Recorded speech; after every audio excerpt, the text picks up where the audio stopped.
So today we will be looking at multiplying matrices. So for the first example, we'll find BC. So you have the B matrix and the C matrix.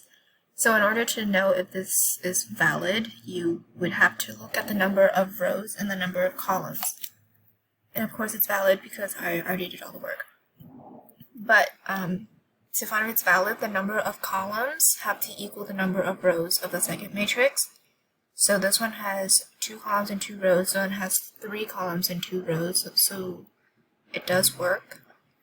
So when you multiply it, you would do -1 and 0, the first row multiplied by the first, second, and third column, and you would do the same thing for the second column. The second row. You'd multiply it by the first, second, and third column, and when you do that, you get this here. And then after you do that, you would just solve normally, and how you would when you multiply and add, you get this, and then your final matrix will have the same number of rows as the first matrix here, and the same number of columns as the second matrix. So here you have 2 rows like the first matrix, and 3 columns like the second matrix. So your answer would be -5, -4, -3, -13, -20, and -9. So, yeah, thanks.